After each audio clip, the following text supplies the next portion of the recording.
All right, I will call this meeting to order at 4:01. Start with a roll call. Luke Horning, chair is here. Ethan Kirk. Here. Charlie Benny. Here. Matt Bullock. Here. Carlos Mariano. Not as of yet, but we'll keep an eye out for him. Do we have any changes or additions to the agenda? All right. And then, anybody have any issues with the minutes from the last meeting? If not, can we get a motion to approve those? Motion to approve. Second that, all in favor? Aye. Aye. All right, updates, I guess that's on. You know, the update, I think I sent you all the ICC conference that's coming up really quickly. So I think hopefully you'll all receive that if you need me to send that update. Just keep in mind that I think our licensing, our certification requirement came applicable in 2023, and you would have had 3 years for your continuing education credits. So 2026 will be kind of your year of making sure that you've got all your credits to keep your certifications going. So you might want to go to the conference because you can get a lot of those credits at the conference. So just a thought, I just want to bring it up that this would be your kind of your 3-year point. Can you refresh my memory on how many CEUs you need? I think it's 24. I think most certs are, no? I don't know. I think my cert was 24, but In the 3-year span. in the 3-year, and what does the ICC conference get you? Each of the Colzon, maybe he'll help a little bit here. It'll get you any amount you need, pretty much. If you're there all week, you could end up getting, let's see, 0.8 times 5 days if you're there for all of it. So that'll get you 4 full hours of credit. So it depends on how many certifications you've got as how too much credit, continuing education credits you need. And I may be thinking of some other certifications I have as far as those continuing education credits of how many you need in a 3-year period for your cert. So it might be a little bit different. So like the classes I took with Hope or with those. That was accredited that I think maybe. Yes. There were. Yes. She's accredited. So yeah, those ones that she did. I looked at the agenda, it seems to be geared more towards building departments and inspectors.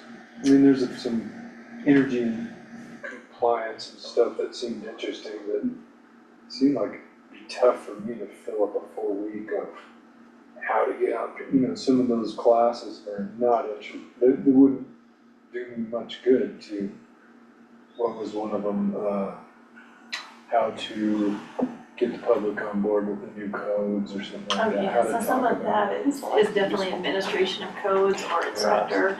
But I think, you know, in my years of going, I've seen contractors in the classes, taking the classes. I know there's everything from the energy code or to the different versions of the code. Sometimes, you know, there's ones about different changes in codes. Energy code is always a big draw for contractors when I've been there. Cole and John probably have even more experience than I do, but I always see contractors at the conference too. So I think I think it's kind of designed to have a kind of an array of different disciplines from whichever facet you are in the building industry. But I appreciate that. Well, is there one specifically for contractors? Cole, I don't have the class. I can pull it up real quick. Hold on a second. No, I mean like a conference, like a statewide conference that's geared towards us. More for the, like the Home Builders Association kind of conferences. I think that we can certainly look into finding more information and providing that. So we can definitely add that to staff's to-do list, is to look for more kind of industry conferences that are really geared to supporting contractors. Yeah. Some of the classes I think are, but most of them are geared toward geared toward building officials and fire officials. Do you guys know how many certifications you have?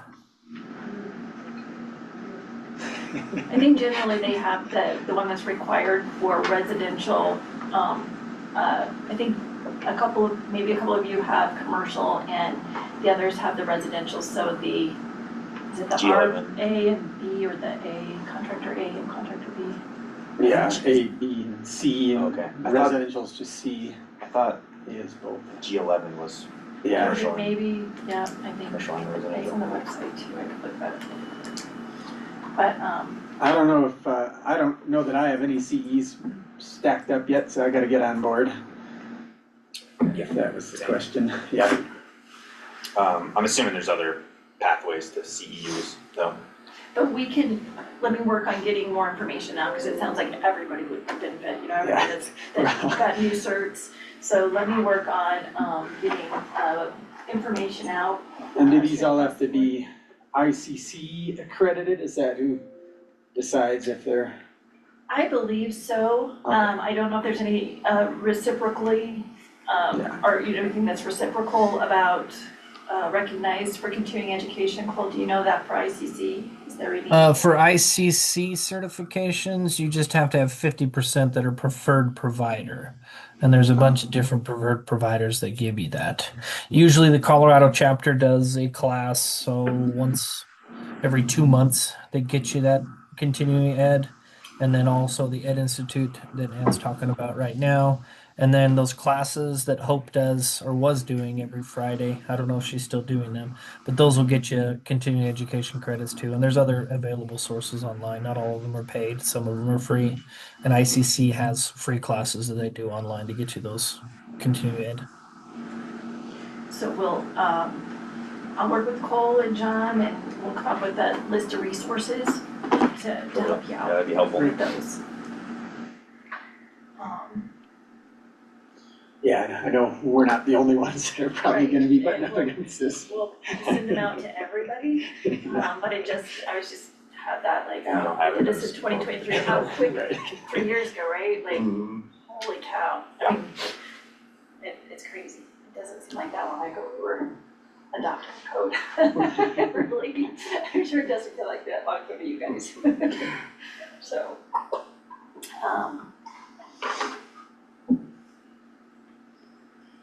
okay. All right, is there any old business we need to discuss? I think we're just continuing the old We're right into just- the new, right? Yeah. So new business, first item is request to amend resolution 22-13, section 907.2.1.1. Yes. So, staff received a request from, Safari, Security and Integration LLC through Craig Boulay to, amend the existing resolution. And basically, he's suggesting, I'll give you his letter here, to replace or, to amend it to read, that we basically strike that section of the code which says, system initiation in group A occupancies with an occupant load of 49 or more, is what we're talking about. And he would like it amended to read activation of the fire alarm in, group A, assembly occupancies with an occupant load of 49 or more shall initiate a signal using an emergency voice alarm communication system in accordance with section 907.5.2.2. So this is all fire code related portion of the resolution. And a little history on this. We adopted on the county side in June. And so the fire code portion of the adoption was furnished to us from Leadville Lake County Fire Rescue from Fire Marshal Boyle. So he brought in those amendments because he has authority over the fire code. So we didn't have any real discussion on any amendments to the fire portion of our resolution. But when it went before the city, which didn't adopt until August, during their public input session of their public hearing, Craig mentioned that he didn't think that, on that occupancy load, that the audible alarm was necessary or should be required. And so during that adoption period, Fire Marshal Boyle concurred with him, and they adopted it without this section, without amending it to include the audible alarm. And so I've got their ordinance where they just simply omitted that. The resolution had it in there. We were so busy that I thought, this is the first time since we've adopted that Craig believes he's got a set of plans that need to come in with this type of occupancy that this would apply to. So we just didn't go back and make the change in the resolution.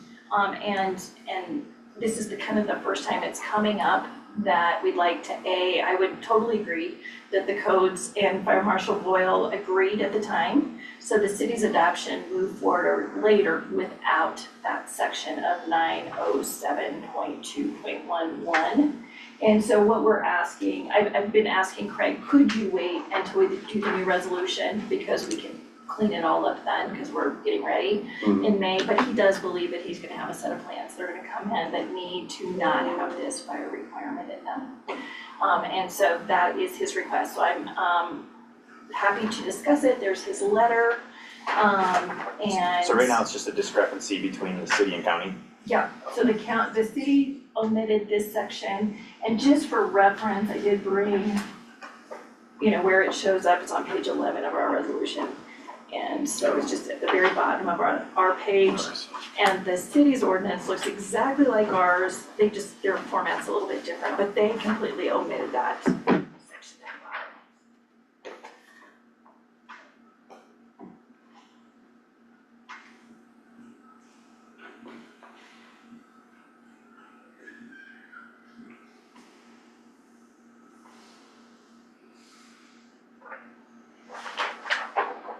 So I just took it out of context, but it's just the rest. I guess one thing that would concern me is that Inspector Boyle isn't around anymore, right?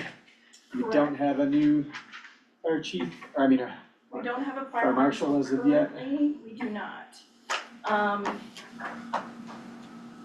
The only thing that I would say is that Steve, when this came up before he left, he was talking with Craig. And I do have his emails. We were in conversation with one another about this, and he said that he could just take care of it at plan review and move the plan forward. So he was giving Craig a kind of a green light. And then I came, he said, oh, actually, I'm so sorry. His response was, this won't come up until inspection and we will have adopted the new code by then. So we'll catch it at inspection. Craig was a little concerned about that because he thought it needed to be done at plan review. So then I jumped into the conversation and just said, I think you have the authority under the IFC section, I can find the section I gave, but it was basically the authority vested in him within the administration as the code official for the IFC, that he could have done a plan review too, I think, as an alternative method, if he could just say, okay, yes, it was. So he was in agreement, I will say, he was in agreement that he didn't think that Craig needed to follow the resolution. Craig would just like it to be more than just an email from More fire, official capacity. and he'd rather have it consistent with the resolution as he's been bidding this job and working with, it's actually Ski Cooper. So it is Lake County, not Leadville, of course. Lake County, yeah. So I did have some communication with Steve about it. Just in the things that I had heard, was it just a typo in the occupant number itself from instead of being 1,000? Yeah. It got just transferred as 49? Yeah, but if you follow the normal section that Craig is stipulating in his request, so he added some other things around occupancies at 49, and so it's just a section that he inadvertently grabbed in addition to. Okay. So it really was, basically a typo. And that's just why it's straight, because it's just gonna read what the code actually just says. Exactly, so basically what Craig is asking is to follow the code as written. Yeah. Right, so that would just go away. Exactly. You wouldn't be adding anything addition by Well, subtraction. we wouldn't be taking away from the code. The code wants it at 1,000 occupants, which is still gonna stand because it's in the code. Exactly, that's exactly right. So he's just asking to follow the code as written. And my communication with, Steve Boyle was that he was in agreement with that and thought there was an administrative way to take care of it. But Craig's ask is that we go ahead and amend the resolution now. I have talked to the county attorney as well, and he said, why don't we just go ahead and put it on the agenda and go ahead and clean it up for him. So a little bit more of an administrative lift on our side, but you know, we can redo the resolution and omit this section, and then he would just be subject to the IFC code as well.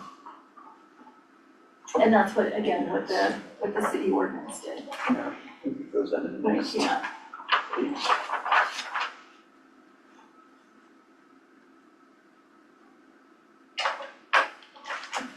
And I have, here's the city ordinance too, if you wanna see, There's the where they actual talk about, resolution. ASM occupancies.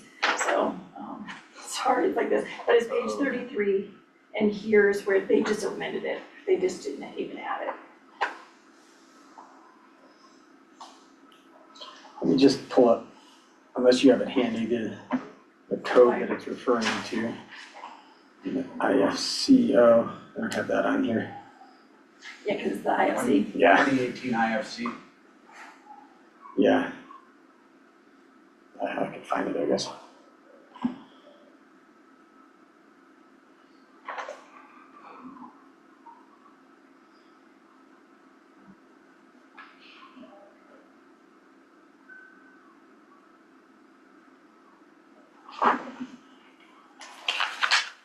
So what occupancy load does it read currently that requires voice activated alarms? So it would follow what he quoted the code section in the, I think is it 1,000? Yeah, or more. Oh, yeah, it's a huge difference. Yeah, from 49 to 1,000. So So we don't know, does anybody know where this came from? Was It that It's carried just- over? It was an accidental grab. It was I would say it's an act. But I mean, it's just strange that, So it came up in the discussion at the city with Steve in the room and Craig in the room. And during the public hearing, Steve agreed with Craig. no, I'm just saying like, In our I resolution. wonder why we would have, cause we wouldn't have just added that by accident, I No, don't we think. got it from Steve. So Oh, Steve provided to us all of the amendments for the IFC. I see. Because he is the authority having jurisdiction. Okay, So as part of our creating the resolution, I asked him to furnish us with his portion of it. So those came from Steve Boyle to us. Okay. And it was unintentional on his part. It was an error, and he agreed during the public hearing with the city. So I should put my pitchfork away? Yeah, he agreed. And it's, With that in mind, it's I'm very pretty much a comfortable. housekeeping issue. Striking that out. You know, there was an intention to come back and amend. I will be very honest, there was an intention on my part to come back and amend the 22 resolution in the county to match. When that was discovered, we just haven't had the capacity to get that done. And, you know, it wasn't something that was at our door immediately, so we haven't brought it until now.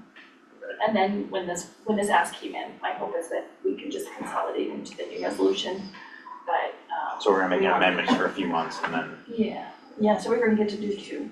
How much of a process is amending the resolution? Is it, All I need today is just a motion to amend, and then it's a staff lift with legal, and then we take it to the Board of County Commissioners with your recommendation to amend this portion of the code to, I would say it's a motion to align with the county's adoption, or with the city's adoption, and based on a mistake discovered during the public hearing of the city. okay, So we're just looking for a motion today from you to proceed with that, and then we'll take care of it administratively, and we'll get it re-recorded, and then there'll be a new resolution number, but that'll be the only change okay. to your adoption. Question, can that be effective if it was to pass immediately? So Yeah, Craig can get his- resolutions are effective immediately. Anybody have any issues with that? It's good, okay. I will make a motion to delete the note under International Fire Code 907.2.1.1, so that it aligns with the City of Leadville Municipal Code. Second. A Or second, the ordinance, whatever that ordinance is, the ordinance, but that's perfectly. ordinance, that one. Got a second. Ethan, all in favor? Aye. Aye. Aye. Motion passes. Great. Thank you so much. Yeah, thanks for running through that. Yes, sorry. I know. What else can we- Yeah, you're good. I was thinking like getting out of your way. Information there. This. Thank you. Okay.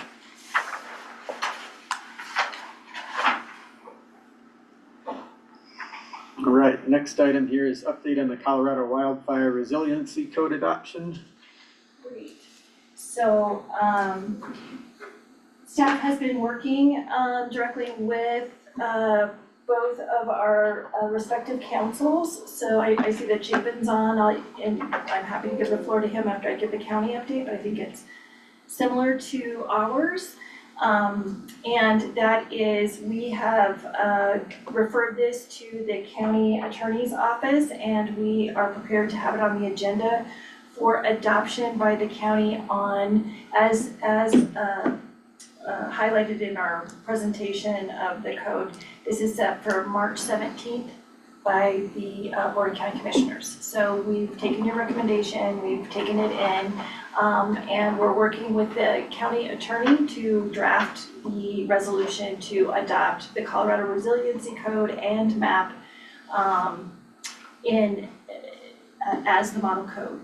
There's a couple different areas within the model code that we established, the code official and the jurisdiction, but we did not give them any amendments to the model code. So that is in process and set for adoption on March 17th with the Board of County Commissioners, and I'll let Chapin give the city update. And will that be, just one question, will that be its own resolution then?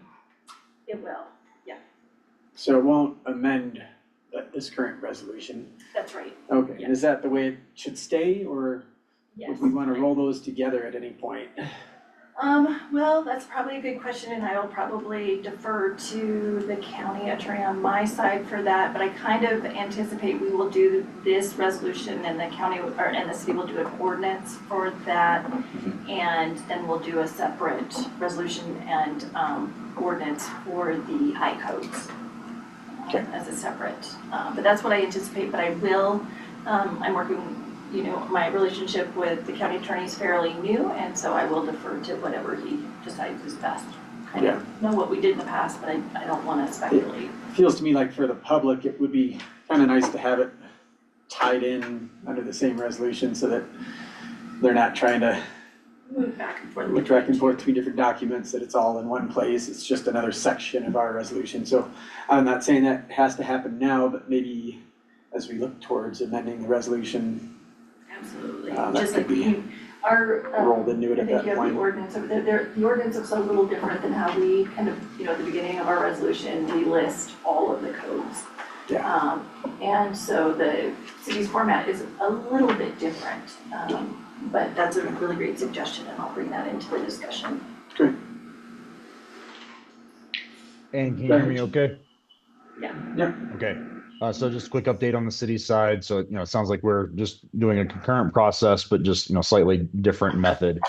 So last night we did the first reading of the ordinance approving the wildfire code so that was adopted on first reading without amendments. And as Ann mentioned, we provided a cover memo, and we have an ordinance that spells out, spelling out the jurisdiction names, but no changes, no amendments to the adoption of the model code. Answered some questions from city council members, basic questions. We put the map on the screen, talked about the areas where this would be applicable. And Chief Daly was there and answered some questions, but that passed without flying colors last night. So this would go to second reading on March 17th, which I think is this, and I believe that's the same day as the county's adoption. So keeping us on schedule for the April 1st deadline. Correct, yeah, so they'll be heard concurrently on the same day. So this time we're doing our best to align jurisdictions. Thanks to Chapin and having his role at the city is so beneficial. He's a great partner, so thank you, Chapin. And thanks to this board, I did note that this recommendation, there was a formal recommendation from the Board of Review for the city to adopt. So just wanted to, I did clearly spell out the process and noted the several meetings where this board reviewed that prior to that recommendation. So thanks for your work on getting that to the city. Great. And just for clarification, is the map that we discussed in there, and has that been sent to us, or? Oh, so we shared the map. We talked quite a bit about I can probably find it really quick. We were adopting without making any changes to the state map, which means that the city of Leadville isn't Mapped currently. mapped. There are We're no gonna do that restrictions later. until that's done Right. later, but There was discussion on looking at a And then- potential map amendment later, but wanting to meet the state required deadline, and then with some further discussion with Chief Daly and the city on determining if further mapping would be done and a map amendment would be put in, but we are adopting with the map as it is. And you're familiar, because I can email you a link to. I remember. Okay. And just to be super clear, there are 6 areas within the city that are mapped, but the majority of the city is not mapped. But there is a considerable area within city limits that this will affect right now.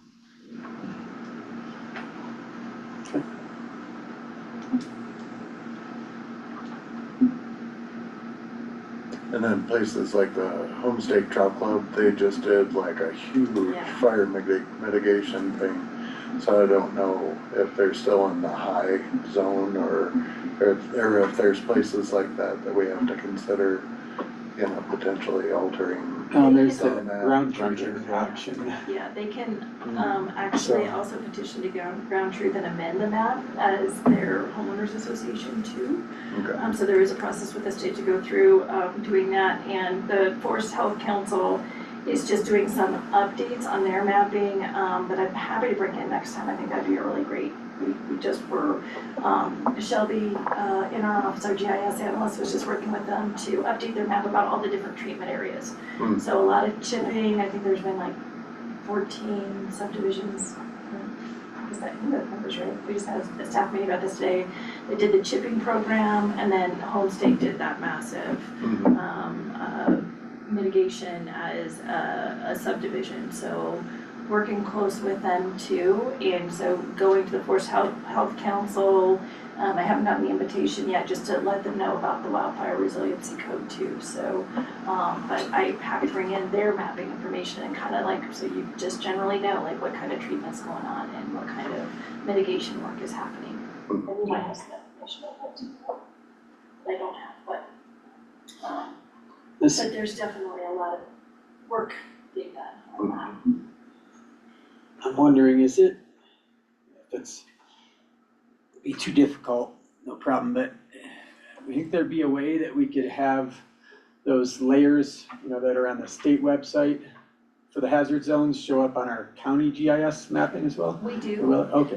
So we are adding that layer in, so I shouldn't say we do yet, but Shelby is amazing. We have all kinds of different layers. I don't know if you've been on lately. Yeah, it's amazing. But there's so many different things you can probably know. Yeah. The wildfire, or the wildlife mitigation, or migratory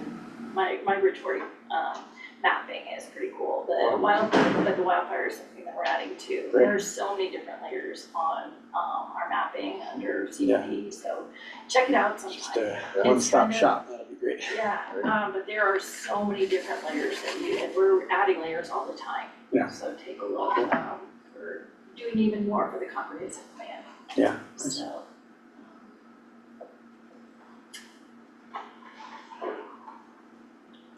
Any more discussion needed on the Colorado Wildfire Resiliency Code?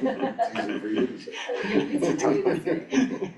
You just want wanted to give you an update because that's really tracking nicely on our proposed timeline. Yeah. It was something that had urgency behind it, and so really glad to see that, we're concurrent with the city and the county on that. So Yeah. just want to give you an update on that. Yeah, so just picking up on that. All right, then we can move on to review of the I codes 2021, 2024 to inform a decision on which edition shall be recommended for adoption. And so the only information that I have for you this evening and kind of my like tight time frame here of being at a conference in a way is what I emailed you tonight, and I've got brought in a hard copy. You'd asked for kind of a cost analysis of an impact in the code adoption. And so the National Association of Home Builders prepared an analysis on the 2024 code.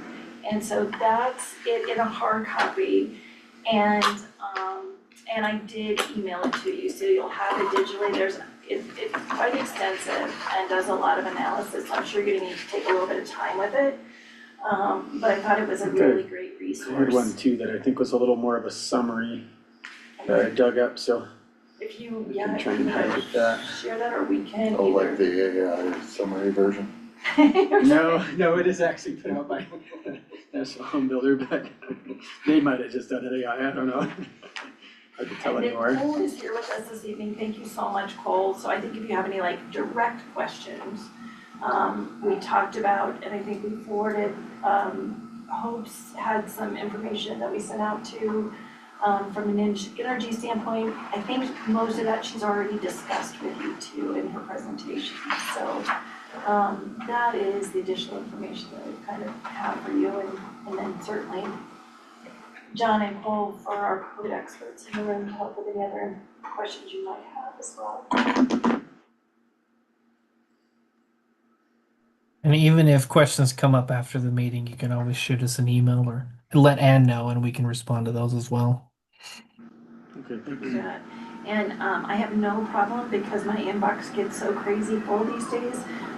If you've got a question, shoot it directly to Cole and he'll keep me in the loop.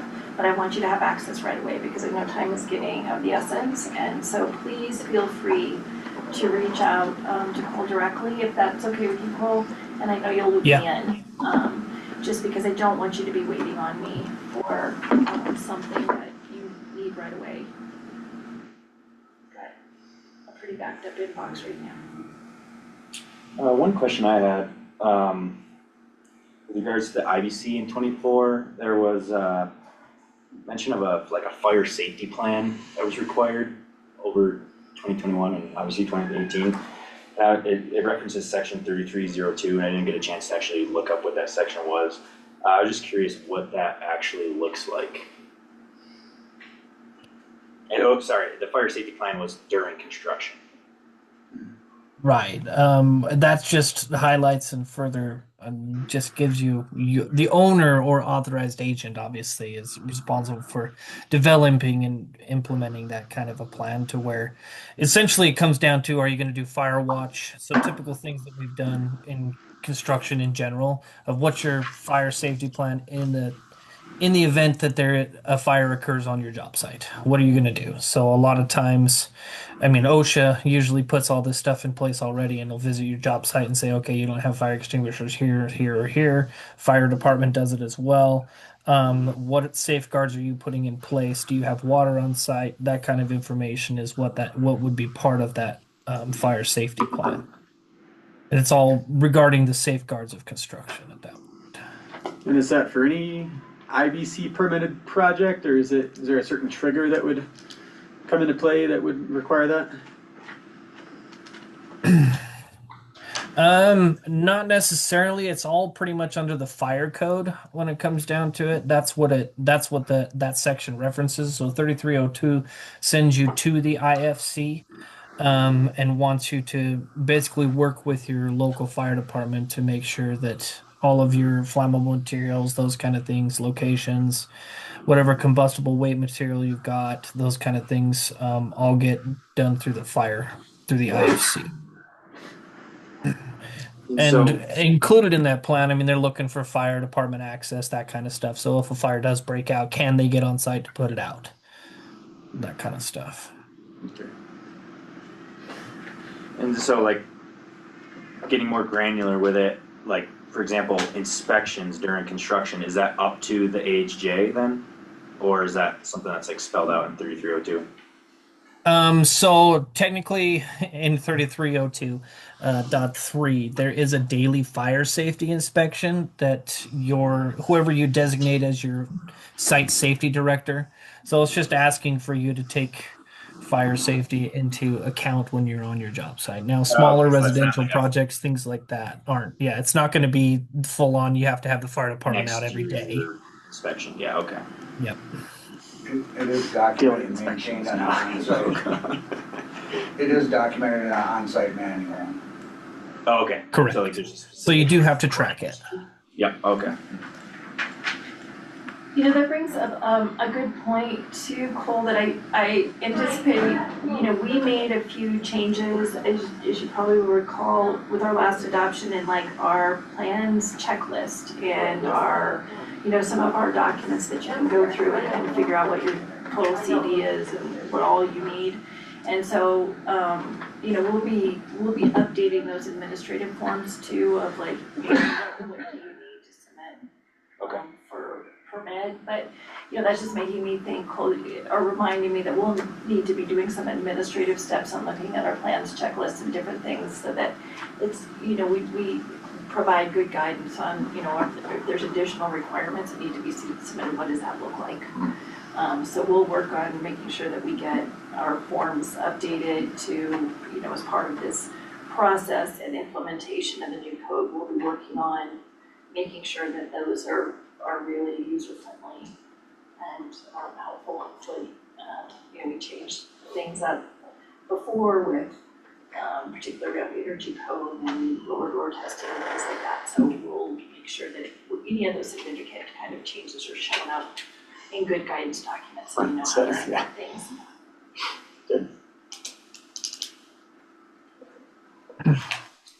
One of these are things that, these will be, we'll have to provide this on plans, prior to plan review, I guess, huh? Like, I would say it'd be part of, plan review, so, you know, part of your application process. I know like, and Marla's not here, and so it's been a while since I processed any of the building permits. But I think we're still processing and putting you into plan review if you need an affidavit signed, or, you know, we're just letting you know, like, we still need X, Y, or Z. So I can see a thing like that, but I can't help, you know, I don't think we're gonna be delaying plan review. We want those to be going pretty quickly. like this I would think morning, that'd be I forgot better. to turn in the plans for the job I was applying for. Yeah, like that. Here's a permit application. Well, It's only to take the fun out of it for you, Charlie. No, in the energy code too, there's a substantial list of new things, the information on the construction documents that's required, so I think once we all sort of grasp this 21 or 24 code and know those sections, that's gonna just be bullet list, and for us as plan reviewers, we're gonna just ask you for those items that might be missing. But kind of like a big code review sheet on page 1 would be the most fabulous thing, just to list those items and say, here they are. Right. and whatever. Boilerplate. Yeah, whatever Yeah. the expectation is, we'll set that out in the checklist for you. So, you know, we'll come up with an implementation plan that we hope to be as user-friendly as possible, so. Yeah, I've been trying to pull a permit through Chafee lately, and their permit checklist has got a lot longer. And of course, like 3 pages is the energy code and how you're gonna comply, and then your extra credit or additional efficiency options, those things, so. I think that's a good model to look at. They're on the 2021 code, Okay. some good That's education great. there. The other thing, you know, I actually do probably have some updates. One of the things that we're working very hard on is e-permitting. So it's coming. We're working with a software called Cloud Permit. And so we are trying to automate our processes so that they're very automatic, hopefully more efficient and quicker. So we are in the midst of working on that. We don't really have a launch date yet. We're really, I would say, in the beginning stages of e-permitting. But we're really excited about it, and I think it will really help all processes. You know, we have fantastic permit techs who do an outstanding job, but it'll make their lives easier and yours, I think. And I do think that we've got a plan for implementation on that we're going to, for the first period of time, until we get all the kinks worked out, and we're making sure that it's really functioning well and that everyone that's using it knows how to help the public, we will be doing it internally. You'll still be giving us your submittals, and we'll be putting it through the e-permitting on your behalf until we make sure it's really working well. And then once we know that it's ready to go front facing and you've got all the support that you need in order to do it, then we'll launch it. But it is something that's in the works. So sorry to take us away from our code 21-24 code, but I think it's a pretty exciting update that we have and we're working on. Do you know if that's what Park County uses? Cause they're in something similar, It might be there, I know that, surprised me being Park County, but.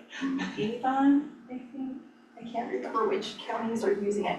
That sounds familiar, I think one of the newest ones to launch it. Do you know Chapin? Oh, you may be gone, in Park County. The other exciting thing is Chapin and I aligned on this as well, and he's using Cloud Permit for e-permitting, and they are live with their enforcement, I believe. Do you know if Park County is using Cloud Permit? I know Town of Avon, I think was the last one I knew that was launching it.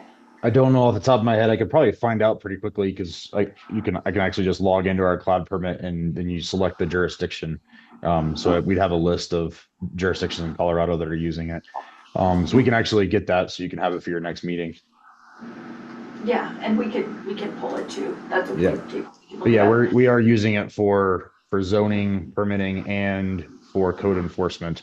So the idea is that in the future, there might be an easy transition for applicants once they've already entered in their information for the zoning stuff that precedes the building permitting. So we'll at a future date, we'll figure out how to make that transition. Cloud Permit is guaranteed us that they will work with us on that. Yeah, we're really excited to just again be aligned on things. We're both very committed to doing that and making, it's so much easier for the building industry, right? If everything is consistent between the jurisdictions. Mhm. So we're working really hard to bring those changes forward for you. Great. One thing just on my head, because I've been running into it lately, kind of talking about the energy codes, the insulation is, I appreciate in the 21, and I'm assuming, but I haven't looked in the 24, it gives a little more clarification on garages. And it does give some flexibility, I think, on garage insulation. And do you know much about this? Mhm. So, I mean, as it's been in the 2018, there's no distinction between a conditioned garage and your bedroom. It all has to be insulated the same way, tightened up the same way, but then air sealed from each other. And at least the 21, and I'll have to see about the 24, gives a different kind of insulation that you can do for a garage. And then it also talks about, because it was a little ambiguous on the lower door testing, air leakage testing for garages, and the 21 clears that up completely. So just some things I noticed as I'm going through projects and plans lately that would be beneficial out of there. Right. That'd be nice. Any additional information, resources, questions do you want, while we have, and then we can kind of maybe talk about some next steps and. I did find, I appreciate you pulling this up. I think I found the summarized version. So I can just kind of read off on the costs essentially. Yeah. You want me just to read it off, or do we have a way to try and put this up there? I can email it to, actually, can you tell me where it's at and maybe I Oh, can yeah. find it? Well, I just have it as a PDF. Oh, you, okay, let me, but it is the Home Builder Association. Yeah, National Or Association of Home Builders. Look it up really quick. I hang on with us online, we're gonna look it up real quick and then share. And what's nice is it has like a baseline of 2012, 2015, 2018, and then it shows the estimated cost of 21 and 24, so I think it's a good resource for us. Was there any significant differences? No, it's kind of in the range, they get the bigger range with 24, and 21's kind of right in there. Okay, so, Estimated cost again. Might be that top one. No, sorry, the first this one. link there, yeah.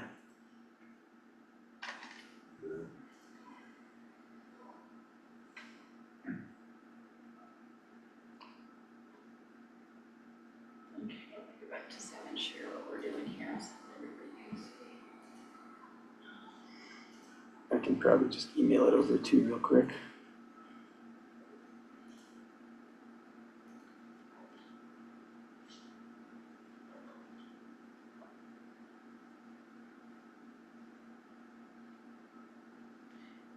Cole, you don't have any I just sent it, suggestions? Oh, did you send an it? email, Okay. so All right, let me send if it. it's running smooth, it should show up. Yeah, it's coming in clear on our end. Okay, and I'll pull the one that Luke just sent me and send it to meeting room, and then I'll share that one. Yeah, it does show up as a Dropbox link, so hopefully that doesn't give you trouble. Oh, good. Great technology. This is my charge weight. Okay, sorry, something else. Okay, come on.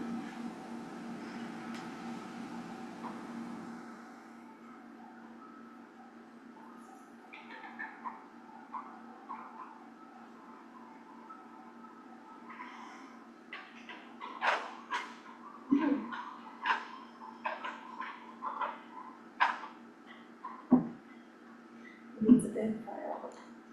Shouldn't be, it's kind of condensed. It shouldn't be too big.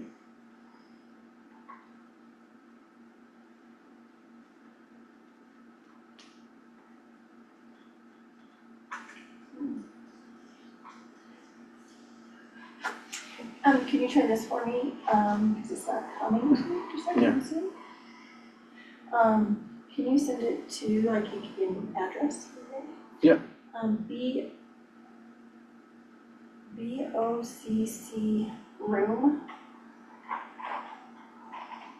at Lake County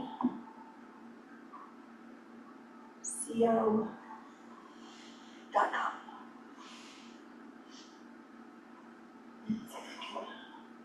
UCC. Okay, let's try that.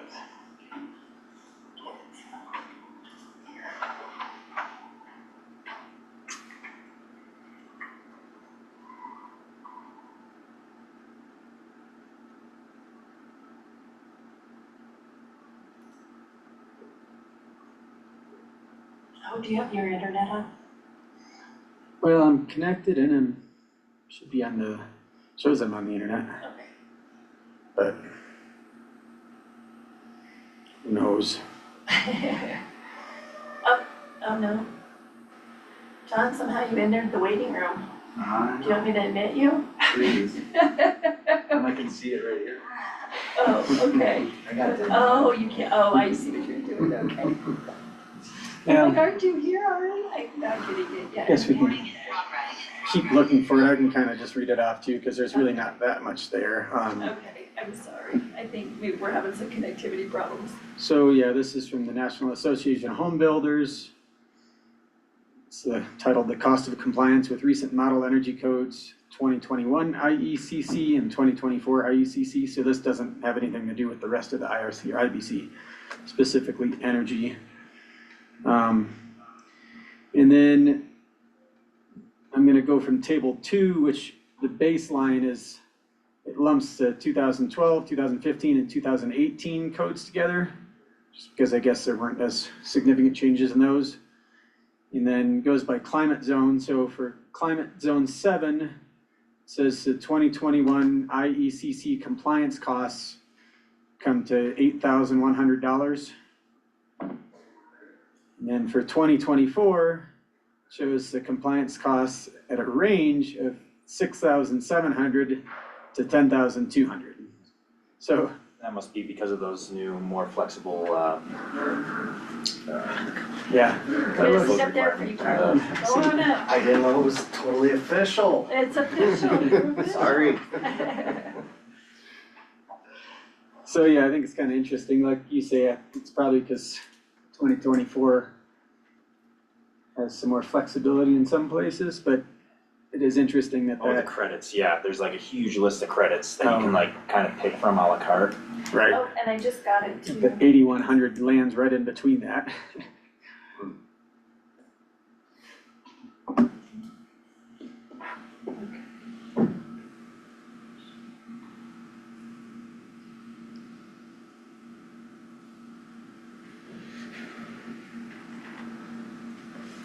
Yeah, the expanded credit For some reason, system. our internet is Yeah. not working very slowly. Yeah, so like, maybe when they came straight out with the 2021 credit system, it was, So basically, it needed shows some work. an $8,100 difference between Where we are. standardized Right, average of about and, yeah. 8,000, everyone, yeah. Could be as low as 6,700. Sound like a sales pitch.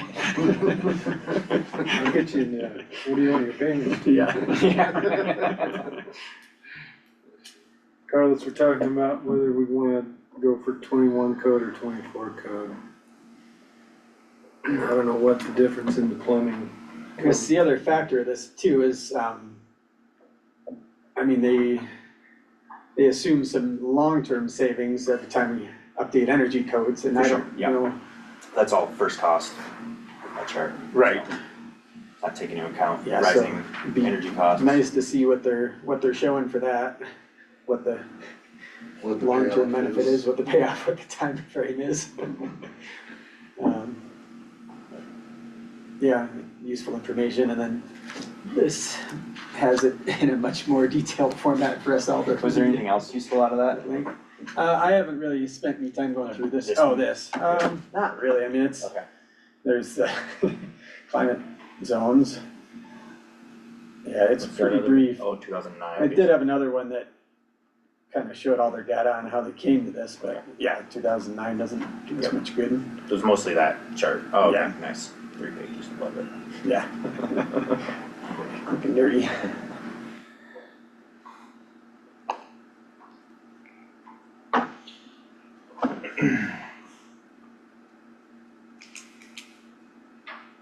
Yeah, I made a contact with somebody in Summit. They're going through their code adoption for 21 to 24 right now. I haven't been able to link up with him and set up a call, but he was happy to kind of give his insight as they navigate this process right now. So hopefully, I don't know when we're looking to make a decision, but something I could look into and maybe take some notes and share with the class. Absolutely, I'd love to see what you all think about setting kind of a deadline, kind of determining. Some of the next steps that we see is once you've decided on which one, then Cole would work with us to draft a resolution / ordinance, or at least an adoption document that we could start working from. Then we can kind of dive in and start really kind of cherry picking things.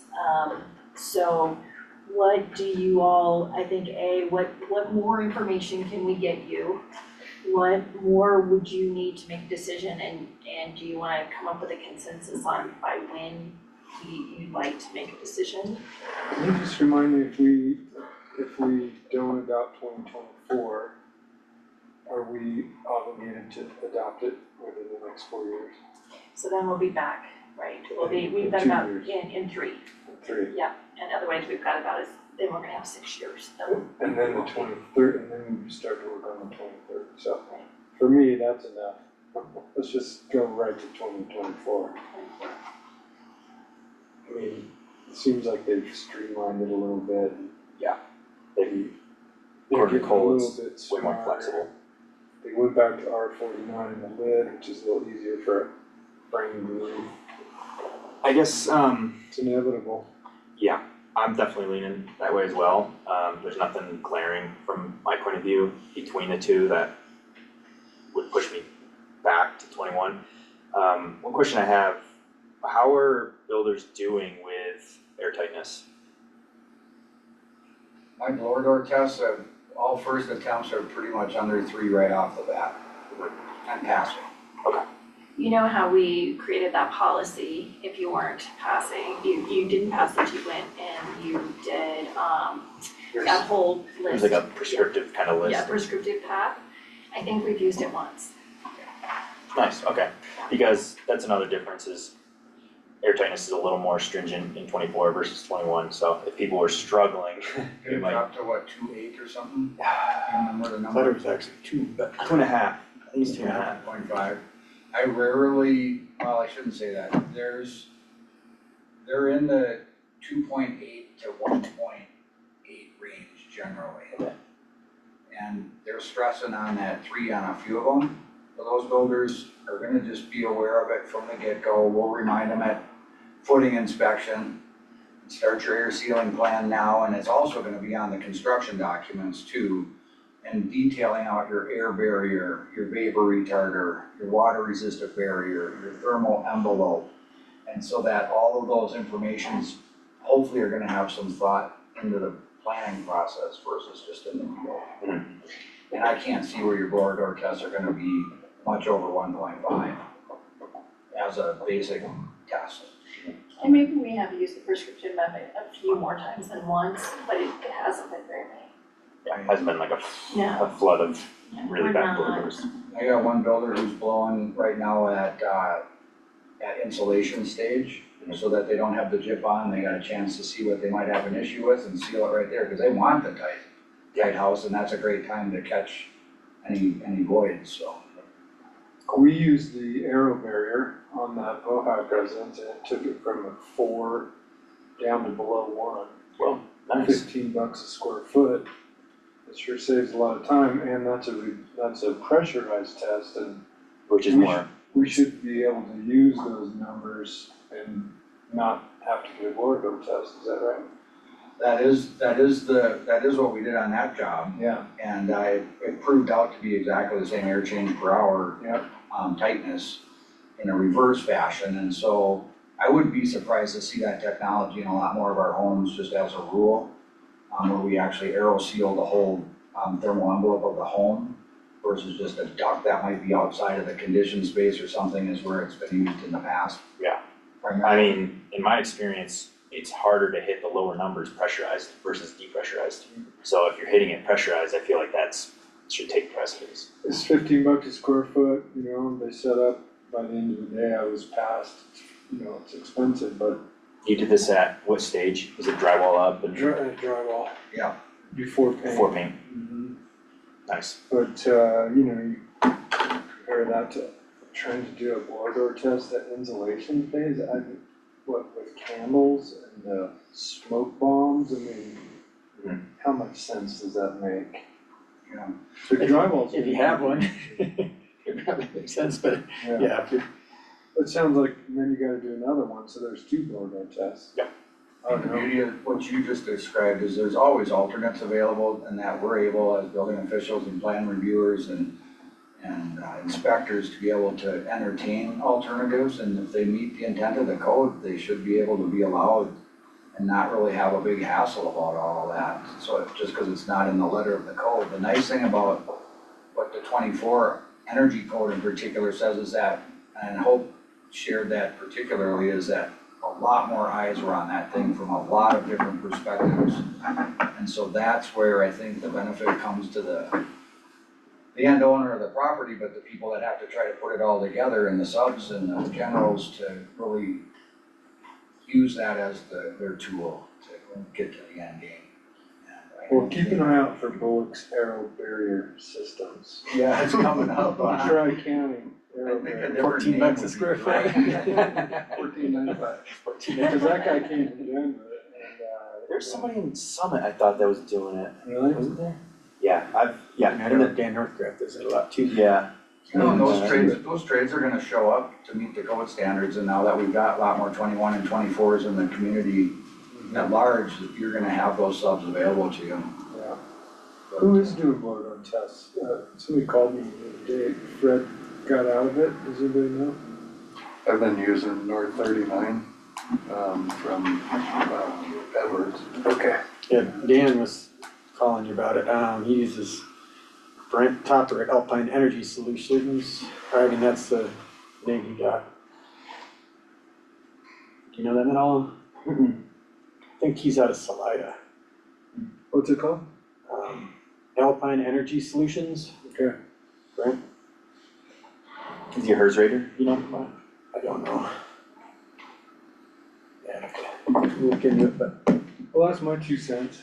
If we go right to 2024, I mean, it's inevitable anyway. We'll have to do this again until 2031. I'll be retired, so Carlos will not be. No, He's a young man. Carlos and I, we got it. Okay. We'll get to it. I've got, I did find the official, and you were right, it's 2.5 ACH for climate zone 7 under the 2024 code, so. Can we amend that? That's an ICC, I think. I don't think we No. can amend the ICC. We can't, but I think we can Do the still like make some soft. accommodations where we say, if you don't meet it, here's some ways you can. Right, Through we it. came up with a prescriptive pathway before. Certainly, I would love to work with Cole and Hope really helped, create that prescriptive pathway before, so I'd love to. In the IBC, there's a spell out for exactly what to do prescriptively too for the different types of properties, so Great. that could just be the reference, just use those. It's all pretty much the same. We can start leaning into those things once we, just decide which code. Yeah. And then we can start. Does anybody else have any thoughts about which one? Hey I Cole, was can just- you remind me, Go ahead. I think you said there was some changes in the 24 about ADUs, something in the language maybe, or? That's more in the IRC. Let me pull that up real quick so I can give you the exact language. Basically, what it comes down to is it allows you to create an ADU split an existing single-family residence, as long as you keep the smoke detectors and CO detectors interconnected. And there's some other exceptions that were brought in, just allowing that. So maybe it changed It'll make it much the way easier to do duplexes. ADUs. We should make sure that we Correct. that appendix. Yeah, that, I don't know if it worked with any of the one ADUs, but it's gonna make it a lot easier. Yeah, Cole, which code are you like? Having worked with both of them, I'm more familiar with the 21. Let's just put it that way. There's a lot of things in the 24 that I have used to help people get out of things in the 21. I say get out of things, but they're just a different code. I'm more excited for the 27. Let's be honest, because I have a bias toward even year codes. I don't think they're as good as the odd year codes. I think we find problems in the even year and then we fix them in the odd, and then they come back and make problems with the even year code again, and then we fix it again with the odd. That's just my opinion.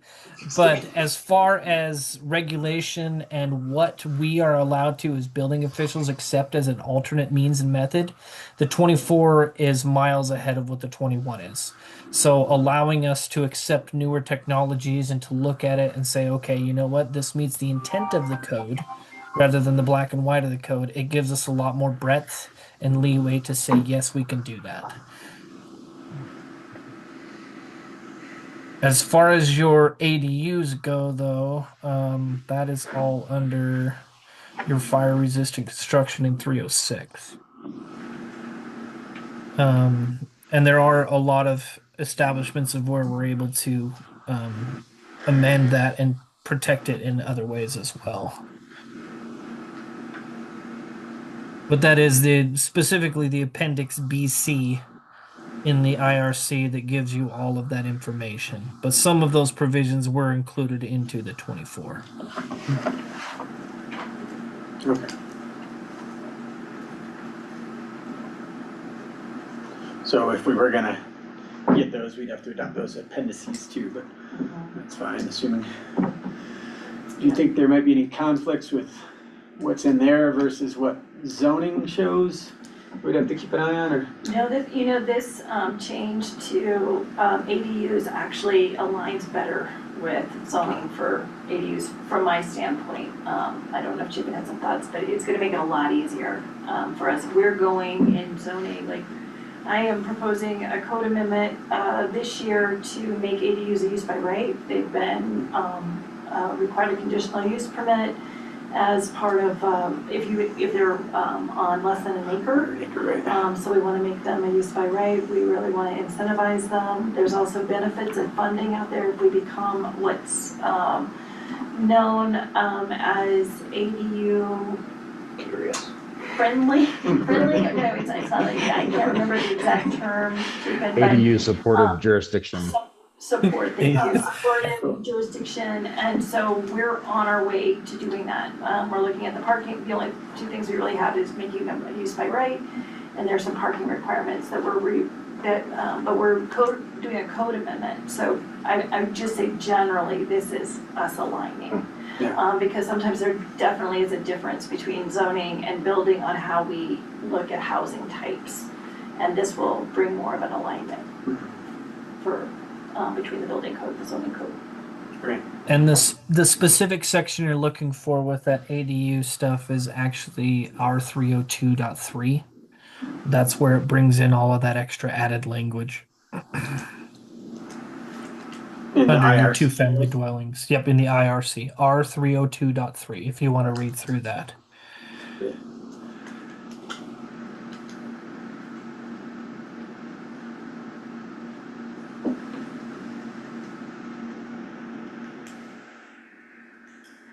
Any thoughts on what code? Carlos, do you have questions? You're kind of coming to this a little late in the game, so I want to make sure you're included and you're getting the information you need. We haven't talked anything really on plumbing and mechanical, and I don't know if there are tons of changes. I suspect it's not overly drastic, so.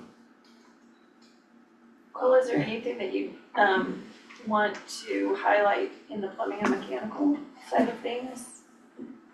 Not a lot changed between those codes. To be honest, the IFGC had like no changes. The biggest change in the mechanical code, so the IMC, is the allowance of the flammable refrigerants, and just some of the protections and things that go around that. As we're expanding our refrigerant capabilities and using different materials that don't destroy the ozone, we're able to put a few more protections in place in terms of what we're allowed to use and how it should be disposed of, that kind of stuff. And so there's a whole laundry list of what type of materials and what type of refrigerants are allowed that got added to the IMC. And I did forward you the slide deck with when we did the code comparison. Yeah. And the changes.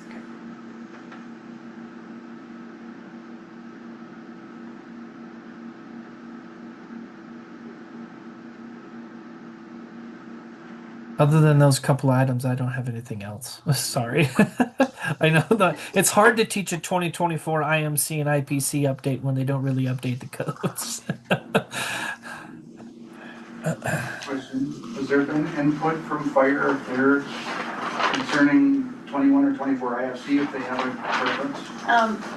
We have not received that. I'm still in kind of a holding pattern on how they're going to manage things with it. So I don't have an update from fire yet. The last update that I had is that they were potentially not going to rehire a marshal. So, but I will continue those conversations to try to bring forth a recommendation from them as well. So I get it, that's a really good point. I will work with Chief Daly to see if we can get his input on the IFC 21 or 24. We had 5 different appendices that they adopted too, so that'd be great, yeah. How would John's role change in the 2024? Cause one of the things that kind of seems to come up is, an evolution, I guess, in how you view things. I mean, really, or is it, John's role wouldn't change at all. yeah, I wouldn't think. Well, that updated that 402 section, I think I have that right, just to give him more leeway in alternative means and methods, is that right? John's not the building official, so. Oh. Yeah. So So it's, he's yeah, just a consultant. We are looking. Oh, so it'd be That's more okay. Yeah, yours, it yeah. gives me more leniency, but of course, when you bring something to me as an alternative method, I'm working with code official, code Yep. Oh, okay. experts to do that. But John doesn't have the authority to approve alternative methods. But that's another update. I'm so sorry, do have more. The Board of County Commissioners has approved for, I think that I'll be able to post, I'm waiting for approval from the county manager's office to hire a building professional in-house as well to supplement the work that John does. So we are gonna add some more direct contact and support in-house as a county employee too. So, like inspector type capacity? Yep. Oh.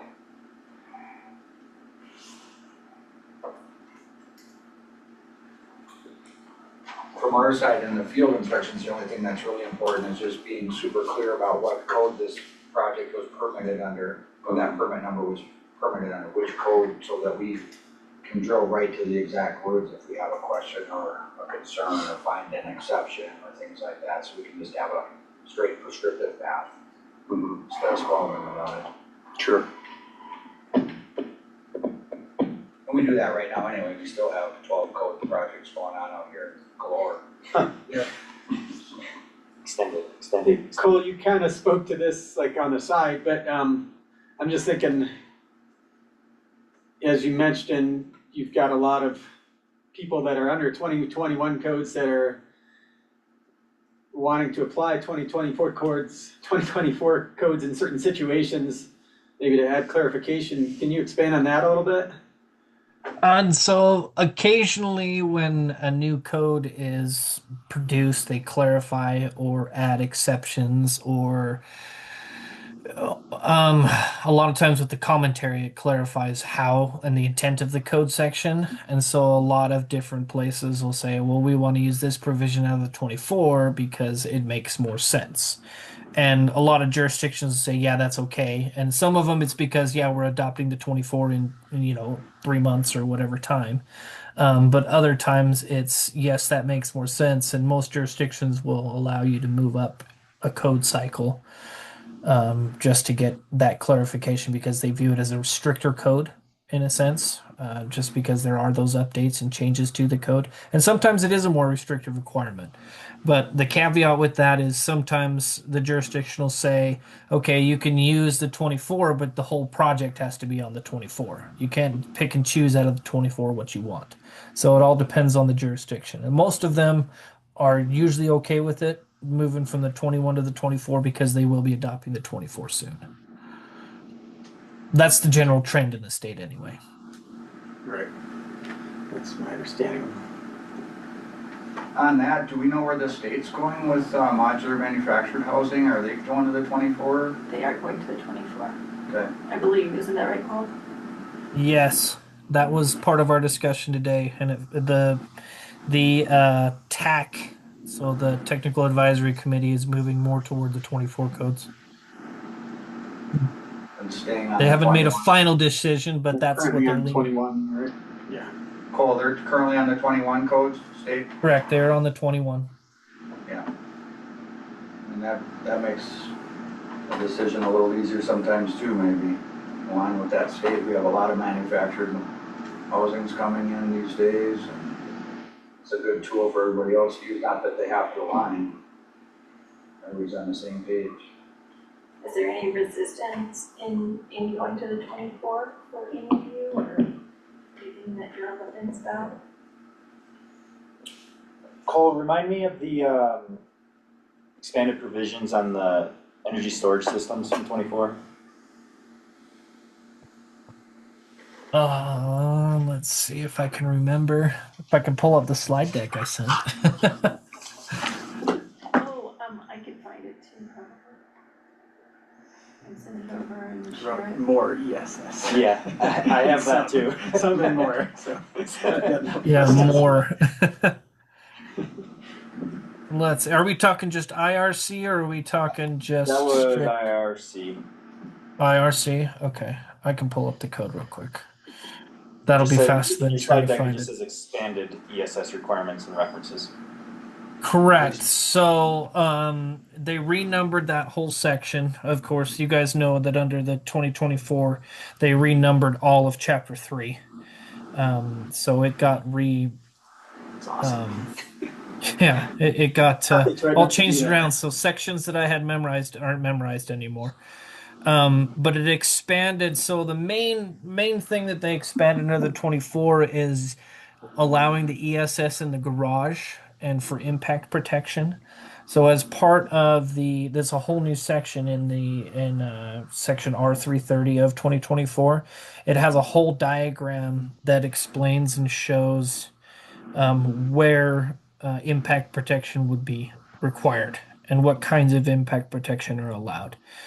And then what your options are for that, and those kind of things. And then also it expanded some of your ratings and some of your allowable materials for ratings, like such as solid wood doors for where you've got ESS enclosed in storage closets, basements, that kind of stuff, where you can use 1 3/8. So it kind of goes along the same lines of what's required between your garage and your house anyway. But the biggest change was that clarification, the diagram that shows where you can put it in the garage without having to put impact protection in place. Because apparently a lot of people are running their vehicles into their ESS, and it causes other issues. Round, I have 2 bombs. Yeah. That's great. Sweet. But commonality, like we've used before, the wing wall of that garage provides the protection, we're done. So Correct. that's in the design of the garage itself on a new build, maybe not a retrofit. If it's available, it's available. So that's nice that they didn't take things away that worked before. They just No, they just expanded it to increase that hour rated or 20-minute rated door that's required between the house and the garage to be applied to a storage closet, that kind of stuff. Now that means that the ESS still has to be listed to UL 9540. And typically that has an A at the end of it that makes it so that you can put it inside the house. And there's only one on the market. Well, there was, I would say probably about a year ago that there was only one on the market. That Tesla Powerwall was the only one that was listed for use that way. Cool. There might be others now. Cole, do you know if this is exactly in alignment with the fire code too? Because we had some situations before where there was some recommendations from Marshall about different EV stationary battery storage installations that we had to get clarified that they're just recommendations, they're not requirements. Hopefully we won't have that confusion anymore. That it sends you to the fire code. So R330.5 goes through some limitations where you can have such amount of, whether it's 20 kilowatt hours, 10 kilowatt hours, whatever, 40 kilowatt hours, 80 kilowatt hours in the garage, just whatever your storage limit is. And if you go above that, then it gets kicked into the IFC. And then you have to go with the provisions of 1207. Well, that seems fabulous, and then fire and building can just be in the same page right off the bat. Correct. So it's only when you get up to that point. So your individual units are allowed to be 20 kilowatt hours, and then you get 80 kilowatt hours storage. So you could potentially have 4 Tesla Powerwalls in your garage without needing to go to the fire code under the IRC. But Once you get above that 80 kilowatt hours, then you get pushed into the fire code, which usually requires a separate building, or there's a bunch of other requirements that the IFC has. I mean, those are exactly the kind of things the 24 code brought up that's more current technology that we just haven't seen in the 18, and the 21's probably a little bit there, but not completely, and the 24's brought up to today's technology more than any of the other codes have ever been. They're always 20 years almost behind in their languaging, it seems, and we have to learn this new stuff just as it's, that's all you can buy at the store anyway. Yeah, the 18 was very limited in its scope with ESS because it was a newer technology coming out when that code was written. The 21 addressed it a little bit and started sending the IFC, but the 24 further expounded on it and gave you a little more direction on how to protect it. Cole, on top of that, there's been some questions in the community about the energy code and future electrification and the whole electric ready components and the state's deadline, I believe, of July 1st. If you don't get it adopted by then, you have to do a different electrical component for EV ready in the future. And there's been talk about how big the panels have to be to accommodate that, and there's some concern about having maybe to have to put a 400 amp panel in, for instance, and service wire and all that for that. Do you have any input on electrical panel sizing for this new energy code in the 24 in specific? Yeah, a little bit anyway. So I ran into this. I'm going to draw on my experience in the city and county of Broomfield, because when the Colorado Model Electric Code came out, we jumped on it immediately. And our building official was like, let's do this now so we don't have to worry about it when the state tries to push it down our throats, right? And so we went through it, and that was one of the common concerns that we had. But we found that some of the furnace units, depending on the size of them, and then the backup heat strips, those kind of things that are required in them, can take more energy. But at the same point, you're also losing that same slot that you would use for your furnace as well. And so you don't have them both working tandem. You've got only the power going to each unit, right? But a lot of times we saw homeowners and contractors end up just putting in mini splits that don't take as much power. That's this little 30 amp breaker, right? Usually, unless you get a bigger one. But those systems don't use as much power, and you're actually swapping other items that use some power out. Now, granted, for your fuel or for your gas-fired on-demand water heaters and that kind of stuff, you're using more energy for. But a lot of times we don't have gas up there anyway, so we're already putting in the big power for those anyway. And so there wasn't much of an uptick in a 200 amp service we found could do what it needed to do, even with swapping out the furnace for BTU load and things like that. But in some cases, some larger homes require that upgrade, but they would end up going up bigger anyway to get what they wanted anyway. So it's kind of a case-by-case basis of what you need, but for the most part, a 200 amp service can handle everything that would be going in electronically or electrically for a home under the Model Electric Code. Yeah, I think the only thing we discussed was like just needing more space for equipment. Yeah. That's associated with it. Well, that, and like a lot of times, like if you do the electric boilers instead of a gas-fired boiler, the amount of power that we pull, it's a lot. That's a ton. Yeah. I'd much rather put in a heat pump and then, Electric boilers are just, they're one-to-one, yeah, it's like an electric furnace, you know? Yeah, so I mean, the air to water would be the reasonable solution to replace the boiler. I think the only problem with those is they can't, as far as I know, they can't run baseboard heat. They only go up to like 140. They only go to 120. 120? Unlike on the best day, they do 120. Oh, really? Like the ones that we put in from Arctic Heat Pumps, he gives you an electric backup boiler for the days that the heat I pump see. doesn't work. Okay, But yeah. you know, we're still pulling a lot of power. Cause then if they, like, homeowner wants a hot tub too, you know, when you start adding everything up, there's not enough power. 200 amps ain't enough. Cause that's like the same problem we ran into up on Loop Road. when we were trying to do an electric boiler with her, with her electric boiler and everything else that she had, there wasn't enough power. Yeah, and those are the special cases where they have to have more. Well, and that house on Loop Road that we did wasn't even that big. No, it's 1140, under 1,200 square feet. No, not that big. I did see something in the Colorado Electric Ready that talked about having something having to deal with like excessive costs. There might be some exceptions if it can be improved, but it looked like it was kind of a tricky equation you have to put together to prove that, and a substantial cost differential waiver. I'll just read it. Named jurisdiction shall be permitted to authorize upon appeal a waiver from the requirements of this code for an applicant that asserts that compliance with this code will result in a substantial cost differential. When authorizing such a waiver, shall be permitted to waive certain requirements only until the cost differential for compliance with the remaining requirements reaches 1% or less. The burden of proof is upon the applicant to provide substantiation of a cost differential, such as quotes or other licensed design professional analyses as approved by such and such.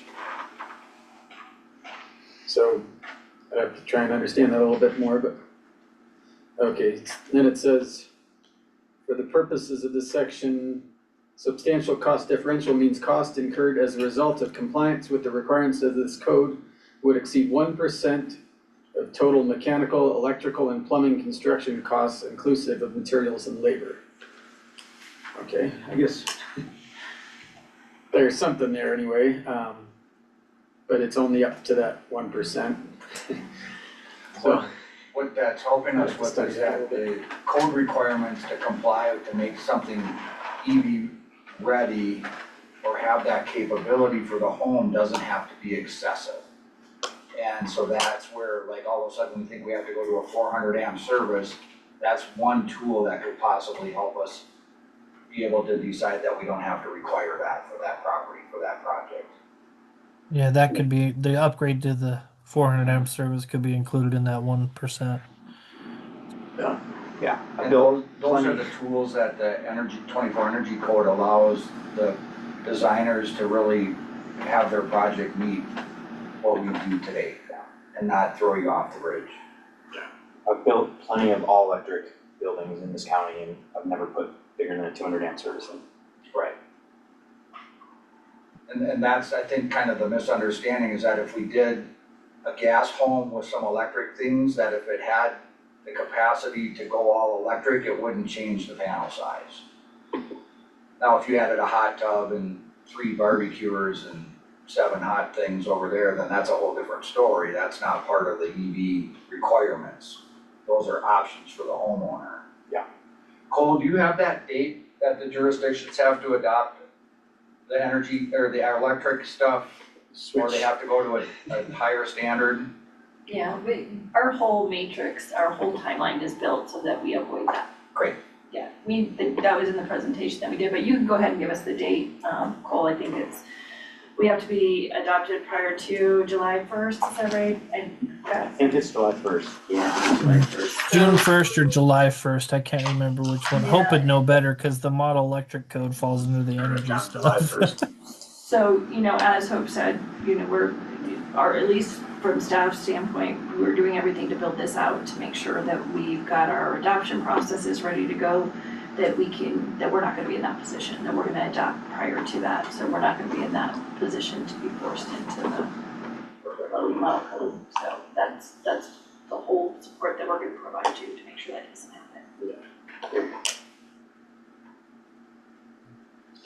just to point out, there is one other waiver in here in that Colorado Electric Ready, which is in the case of a natural disaster, which I am trying to apply in Buena Vista for a house that burned in a wildfire, and they only have a 100 amp service, so that's a great example of where that can come into play. Still has to be approved by the county, but there's some flexibility Yeah, to challenge like that. example.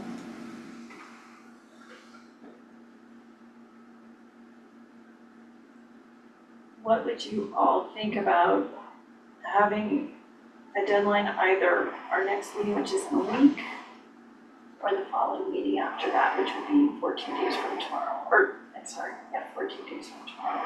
I mean, from our next meeting, so our next meeting is In a week. in 1 week, so that's the, 3 weeks. Or 3 weeks. yeah, or 3 weeks, thank you. I don't know which direction. But by next week? Yeah. Okay. Yeah. Great. Once we've, you've been in, and then you can reach out, like I said, directly to Cole with any questions come up that you're thinking about, obviously John, and myself, if there's anything that we can do, but I wanna get you answers right away. If there's more information that you think that we could research and get for you to bring to that next meeting, that would really be helpful. Let us know and we'll keep working on that. You have the huge report instead of the nice summary. If you wanna go in depth on it, you can take a look at that. We have forwarded host information, the slide deck that, can just kind of go through things. But if there's anything else that you need between here and there, let us know. And then, Cole and I'll start really working together to start a draft that you can start, we can really start diving into the work on. Well, yeah, okay, so after we recommend one or the other, then we'll start working on the resolution. Okay. And the other thing that I would just ask you to keep in mind, I can email it to you, you probably all have it on speed dial. I'll email you 2213. Just go through it. Is there anything in there that we did last time that didn't work or anything else that you want? So, that'd be the other part of this would be, how does our existing resolution Yeah, I think it look might be worth like? Ordinance. going through with a fine comb and just like being critical of some things that were kind of holdovers from, back when he started on this board. Is there something already that That makes was sense? one. But if you wanna start Probably looking should've at that, I'll just put it at the top of your inbox for you, and then you can, I've got it in a Word document, so you can easily go in there and like add things in if you want talking points when we get back together and stuff. So I'll send it over to you in a Word doc, that you can play around with and look through and say, hey, yeah, are there any suggestions that you might have or things you'd like to talk about as a group in the existing resolution as well? Does that sound good, Cole? Do you have any other direction, thoughts? But I think that if we, our next meeting on the 25th, if we get some direction on which code we can start drafting some documents and then diving into it a little more. Yeah, that works for me. That sounds like a good plan. It'd be interesting to dig into the plumbing codes a little bit, just since we got Carlos here. Just a quick look up here at enhanced standards for cross-connection control for backflow prevention, stricter water flow rates for fixtures. Will those be manufactured standards that Yeah. But that 2024 Colorado code, that gets really crazy when it comes to water. Is it? yeah. Yeah, you pretty much have to shower with recycled water. No. Dry Dry flush toilets. We're gonna be working on our WTS regulations too, which I know, we've got new, the state has new regulations and we have until June to adopt those. So we're gonna be coming back out to the group too, with, the state will be, CDPHE will be helping us with those new WTS regs. So we'll get those out to everybody too. It's crazy. So is that still gonna be through the health department? That's in CPD, it's under, my department. So it's been under CPD for 2 years, since I took over the department, 4 years. So yeah, it probably will stay in CPD for at least for the time being, through this new adoption for sure, certainly through the end of the year. What'd you say, it's crazy codes? Year of crazy codes, so we've Oh, got I the see. wildfire, we've got the I codes, we've got Right. the OWTS regulations, and we have the comp plan, which I haven't really talked to you about, but I don't know how much you know about that.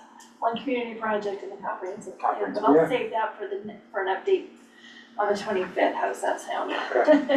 Tell you a little bit more about what's happening on that. So we're just deep in adoption season for sure. Next Do meeting. we know if Hope is planning to I could attend the next meeting? If not, could she, do you think? We can request that? You bet. Just cause that's, she's the one for energy stuff, so. You bet. Yeah, we can get her on. Actually, let me look at where she is next week real quick for you. Okay, before you commit her. Farewell and Tennessee. Before I commit her, yeah. She loves you guys though. She loves coming in. Cole, I had a quick question too, please. Sure. Do you know if the IRC sections for plumbing, mechanical, fuel, gas and all of that have any lighter restrictions for residential work than the straight up IPC, IMC, IFGC code books in the 24s? Or are they verbatim same language? I do not know. I haven't had the chance to dive into those very deeply yet.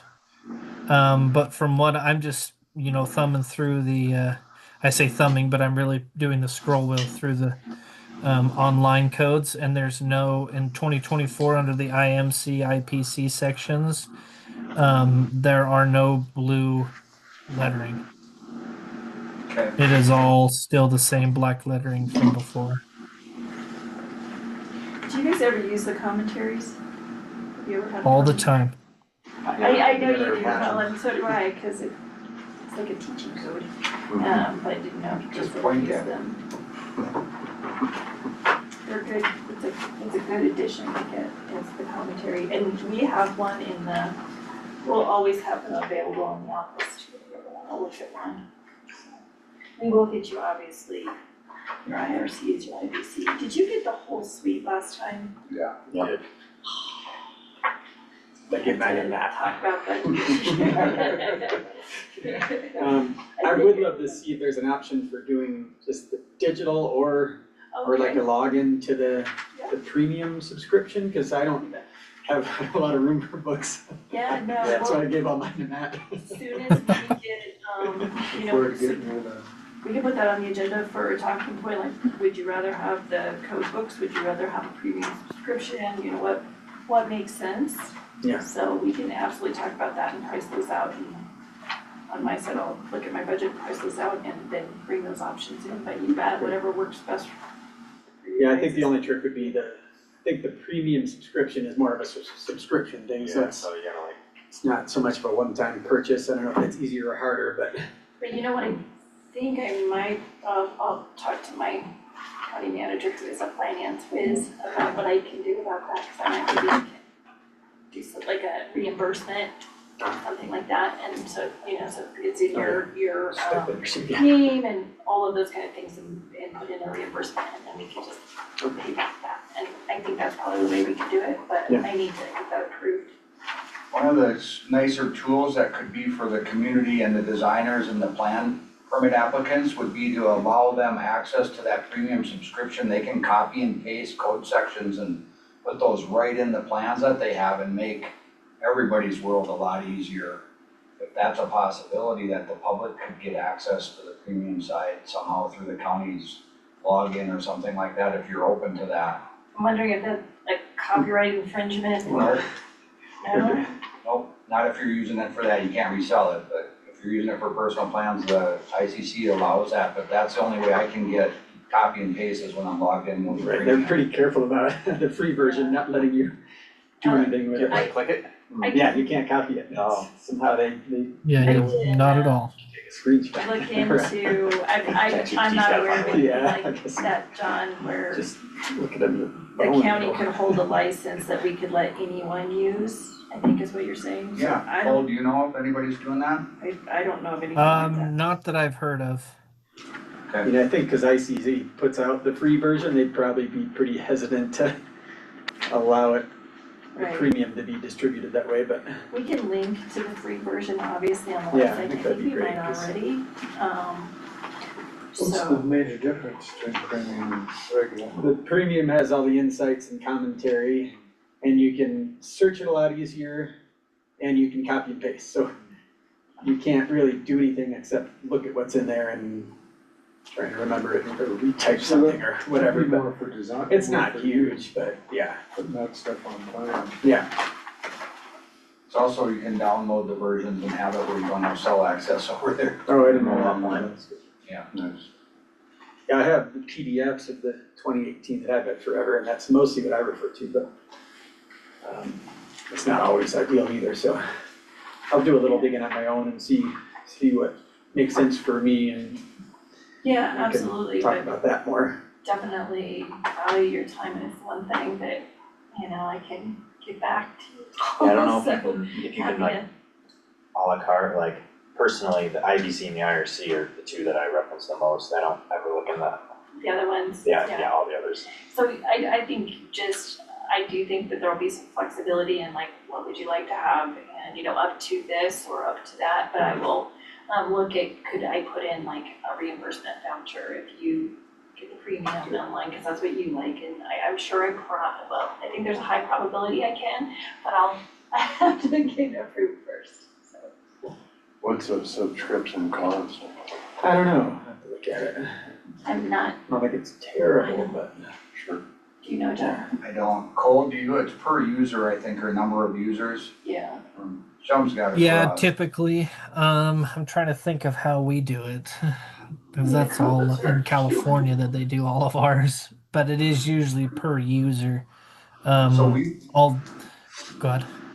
log in as one username and one password for all the For your company. employees. Yeah, for your company. So that's the kind of thing I was thinking about, maybe for this side of it anyway, but Yeah. maybe not the public side. Right. I know that the last time we did books, we spent about 5,000, between 5,000 and 6,000. For everything that we bought. That was just shipping. Well, that was free, paper free. That's right. So I just did a quick Google, and this looks like for single users, 10 a month. Oh, wait. Oh, individual title, it's 10 a month. Huh, yeah, it doesn't seem very. Collections is 35 a month, so bundle of titles, and then the complete, which is 2,400 titles. Who knew? There's 2,400 titles. Jeez, That's 73 a month. that 800 pages a piece. You don't need the 26 California. Yeah. Well, that includes all the standards and other stuff that ICC puts out. So you'd get the A117 one, the accessibility, and that kind of stuff, along with some of the other standards you were able to access. Yeah, there's an option for teams. You got contact sales to get pricing. Cole, you brought up something really good too, is in chapter 35 or whatever it is, in the 24 codes are the reference standards. And those will all change too from what we've got today, so familiarizing everybody with the new version of the reference standard, whatever year it is for the 24 code or the 21 code, we just need to be aware of all those updates. Correct. That sounds great. Okay, so we are set for our next meeting on the 25th. Now? 25th at 4 to 6 again. You'll be prepared to, we'll see if Hope, Cole, did you see if Hope was gonna be available? It doesn't look like she has anything on her calendar, so I would reach out to her now. Oh, awesome. Yay, yeah, before it fills up. So it looks like maybe we'll be able to have Hope with us. Once Cole lets me know, I can let you know for sure that she's coming virtually with us, and reach out directly to Cole if you have any questions to me between here and there. And I'll also follow up with just some continuing education information and resources for that. I have, while we were sitting here talking, I've emailed Dan Daly if he could give us some update on how he looks to support the fire code adoption, so we can get some information on that hopefully, and we'll invite him next time too. He may have some information, and then once we've made a decision, Cole and I can go to work on diving in. And I'll send you the resolution. I'm gonna go ahead and send you the resolution. It's a little bit shorter than the ordinance, and other than that one place that we're gonna amend, they're exactly the same. So the resolution, I think, is just a little bit shorter version. What I'm It's more not- doesn't familiar have with, as so many- let's stick with that. But other than that, they're identical. Great. So I'll send you that, and then you can start taking a look to see if there's anything in there that you wanna start talking about too. Great. Okay. And Cole, I sent you the ordinance and resolution, so I know you've got those two, I believe. Perfect, thank you. Yeah, no, thank you. Alright, Anything else for staff? I don't think so. Forward on this code amendment. Cool. Make a motion to adjourn this meeting. Second? All in favor? I Thank you, guys. Alright, adjourned at 5:46.